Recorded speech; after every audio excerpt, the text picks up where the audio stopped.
Hello, my name is Richard Kent. Today I want to talk about something which maybe you haven't thought about much before, is that 6,000 years ago God created a mature planet Earth. Mature Adam, a mature Eve, and a mature Garden of Eden with mature plants, mature flowers, mature bees fertilizing the plants, and everything fully mature. Let's start with a scriptural explanation of exactly how old the universe is. Basically, we're told in the book of Luke that there are 77 generations from God through Adam to Jesus Christ, and that's roughly 4,000 years. Jesus lived about 2,000 years ago, so from Adam to now is about 6,000 years. However, we're told in Mark 10 and Matthew 19 that Adam and Eve were created at the beginning of the creation. Therefore, the creation was 6,000 years ago.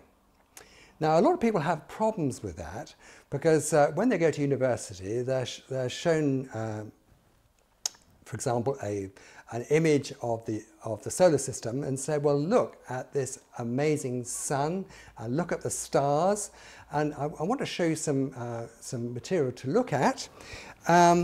Actually, light travels at 186,000 miles a second, so it takes from the sun, which is 93 million miles away, it takes sunlight 8 minutes and 20 seconds to travel from the sun to the Earth.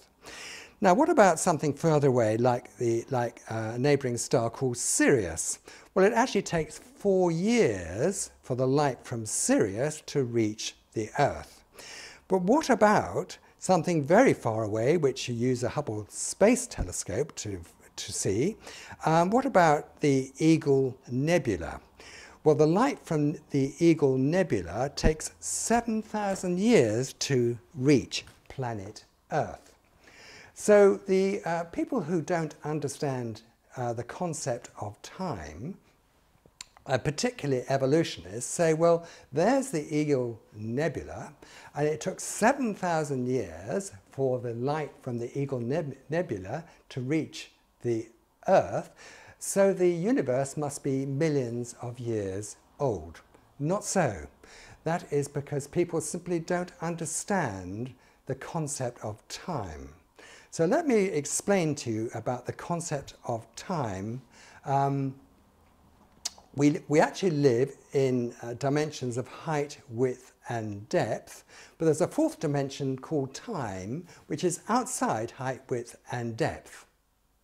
Now, God created the Sirius and the Eagle Nebula, but he had no problem in, at the same time, creating the Eagle Nebula with the light already reaching Adam and Eve in the Garden of Eden 6,000 years ago. Now, Adam and Eve were created mature, and they picked mature fruit off the trees, the flowers were mature. They weren't growing flowers waiting to be fertilized by the bees. They were already mature flowers, and the bees were already in their hives, already fertilizing the bees. They lived in a mature world, and it's a concept with a lot of even Christians have a problem getting their head around God creating a mature universe only 6,000 years ago. In fact, we're coming to the end of 6,000 years, and we're just about to have a millennium when Jesus Christ will rule on planet Earth for 1,000 years, and that will be the end of 7,000 years, and then there'll be a new heaven and a new earth, and this entire universe will be replaced with a new one. And that will really blow the minds of the evolutionists, because they simply cannot get their head around the fact that things are about to change. Trust me, the Bible is the truth, evolution is garbage. Even if you don't understand what I'm talking about, trust the scriptures are the truth, and evolution is a belief system. Unfortunately, they've chosen the wrong things to believe. Thanks for listening, and God bless you.